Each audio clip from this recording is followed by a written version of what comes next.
What's up, everybody? It's your boy Wes Grand. You're watching Sub Urban Nerd. This is the channel I give my nerd views on today's nerd news. But today I give a review on movies, and today's movie I'm giving a review on is Solo: A Star Wars Story.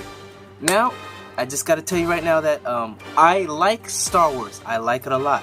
I'm not the biggest diehard fan, but I do know a little bit of Star Wars lore, and I had no problems. Fuck.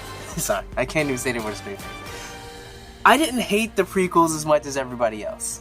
The Last Jedi, though I did have problems with it, I did generally like the movie, but there were a lot of issues I had with it.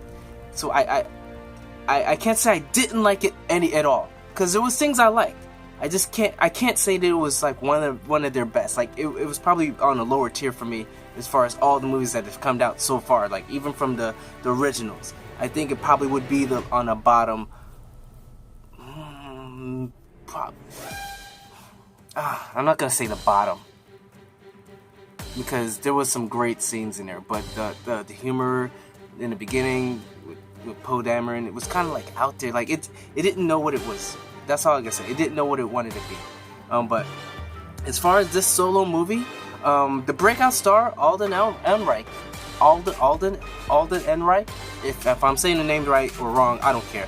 But his name is hard. Last name is hard to pronounce. But the guy did a great job. He took Solo, or Han Solo, and made it his own. This movie is basically about the origins of Han Solo, from where he came from to what he went through to how he became the man who he is that we see in the first New Hope.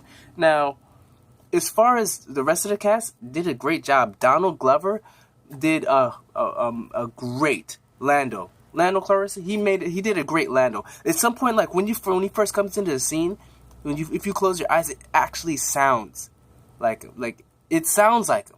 It sounds like the old Lando. Now, the other cast was Kyra, who was played by Emilia Clarke.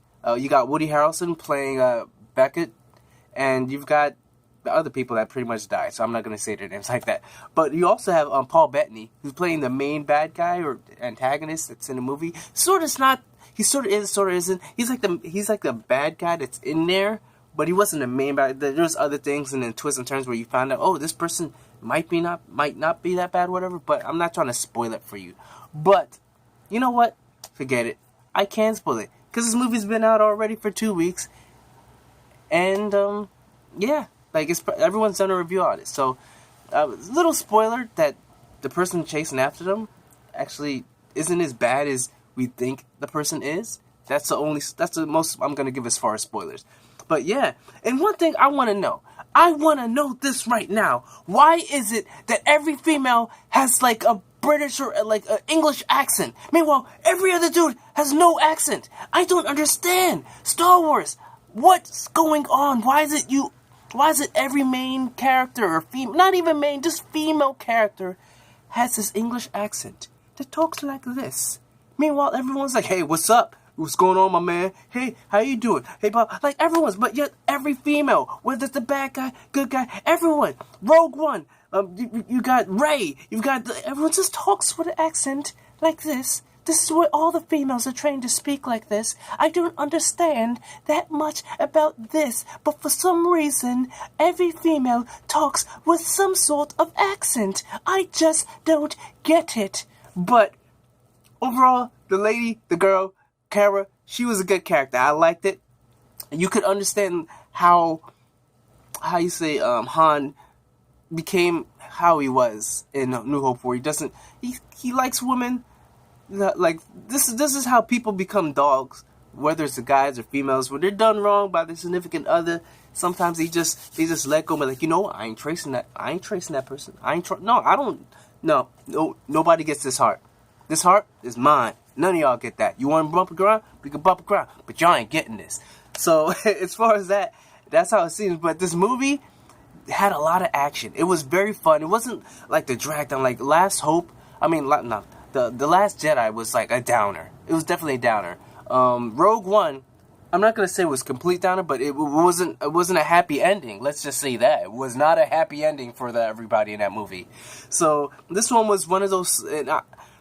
And it did bad too. It on the opening weekend, a 4-day weekend, did like $83 million, which is nothing. Which this is a flop because the movie got redone over by Ron Howard after the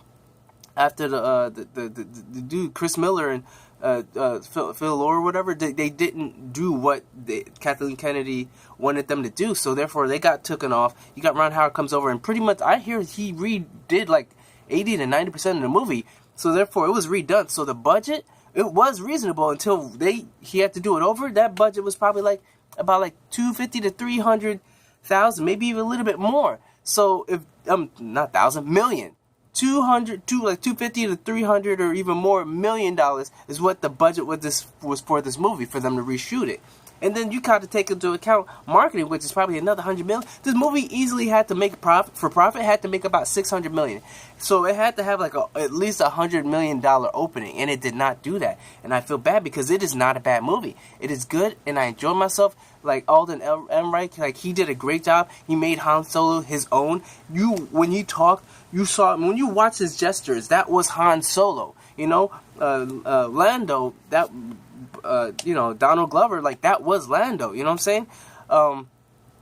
That's which is sad why it didn't do as good as it should have did. Like I said, it's not a bad movie. I think it had a lot of things going against it. You've got the Deadpool, you've got the Infinity War still out. You have all the backlash of what happened in The Last Jedi. Not a lot of people like that. You've got the people that do, whole sexist or whatever racist that, Donald Glover, black people in the movie, whatever. But there's a small minority. What it really was, I think it was a combination of everything. You've got people that wanted to boycott this movie. You know what I'm saying? Petitions of hundreds of thousands of people. Damn. Mostly because, just things in general, but also, like I said, a lot of people, The Last Jedi was very decisive. The one thing about The Force Awakens, even though people were saying it was a rehash, whatever, of A New Hope, majority of people liked it. It was a beloved, and everyone liked it. Not Last Jedi. I'm sorry, I can't say that it was the best movie to me too. There was things that I liked about it, but there was a lot of things I had issues with. You know what I'm saying? Lana, or not Lana, what's the name? I forget for some reason. I'm drawing a blank. But floating through the sky after explosion, floating through space. I'm sorry. You just that didn't float well for everyone. Pun intended. So this movie was. Then the whole reshoots and the controversy, it was doomed to kind of drown. And I hope that it has legs to keep making some money to make their money back. Because like I said, it was a great movie. Not great. It was a really good movie. I enjoyed it. It was a fun and blockbuster. And also, they should have stuck to December, man. December is Star Wars now. I guess they wanted to do it for the anniversary, but don't push so hard for the anniversary. You could do an anniversary another time. This thing you needed to make that money. And I'm sorry, by putting it in May, you were setting yourself up for failure. But like I said, the movie, they had everything that they, the people that at least was interested definitely had to see the kettle run. You had to see that thing, the 12 parsecs. You saw how it was. The Kessel Run. My Kettle Run. What? Oh, I lose my nerd credit. Kessel Run. Kettle Run. It's I'm thinking of popcorn. I'm thinking of food, sorry. But the Kessel Run done in 12 parsecs.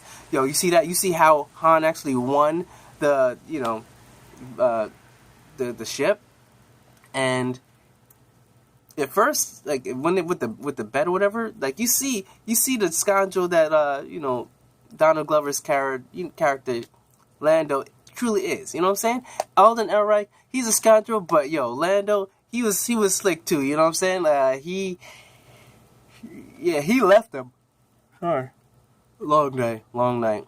I just did a review of what's called Upgrade, which y'all should really check it out. If y'all want to see it, check over here, whatever. But also checking the end of it. It was really fun. But if anything, this movie, if I had to give it a grade, I would give this the movie a B. Because I generally had fun with it. It was kind of slow in some parts, kind of in the beginning. It was kind of slow, trying to show where, what happened to Han and them meeting. But you kind of had to see how they meet. But I think they could have made it a little bit faster. That's my kind of issue with it. Like I said, I'm not going to say it's a C. I would say it's a solid B. not B plus, but solid B, because it was very entertaining. Alden Ehrenreich did a great job. Donald Glover did a great job. Even the female did a great job. Like you could see her truly being a love interest for him. You could see they really cared about each other. But at the same time, she's been through some ish, after they kind of split ways, and she's kind of out there for herself, just like he learns to be. So it's a great origin story. I like the way it came about. I like the way things went down. I enjoyed the movie. The effects and everything, the explosions, great. The fight scenes and everything was like fun. It was truly fun, coming out of like a dark and dreary Star Wars universe that we've been in so far. So if I was to say, I say everyone, you should really try and watch this. Make some more money for them, because this movie deserves to make more money than it's making right now. So if you, that's my review of this movie. I don't want to get too much in deep of it, because then going to spoilers, I'm kind of trying to leave spoilers out, even though the movie's been out. But like I said, great action. The train scenes, great fun. Where they're trying to get like I said, the ships flying through that spaceship where you see the tentacle thing in the trailer. That was kind of crazy too. Like, I didn't know what that was, but thank God there ain't nothing like that in the real world. Or real universe. Maybe. I don't know. We don't know. The universe is infinite. Maybe there is something like that, but we don't know. So, as far as my review, like I said, give it a solid B. Check that movie out. Tell your friends. Put the notifications on to see any movie or videos that I put out. I'm going to try and make some more videos of the Daily Nerd News, because I know that's what you guys tuned in for when I first started this channel. But I'm sorry, it's just been so hard working these 12 to 14-hour days, hard, straight through, with no breaks, no lunch or whatever. And I just get home, I'll be exhausted. I'll just pass out, and I'll wake up at like 1 in the morning. I'm sorry. But then these videos sometimes take like 3 hours. Those news ones take like 3 hours to finish, from beginning to end, of writing notes and everything to set up. So remember to just subscribe, check out my last review of like a movie, and check out the playlist of all my movie reviews. So remember, I'm Wes Grant. You've been watching Suburban Nerd, and you've just been nerdified. Catch you guys on the next movie review.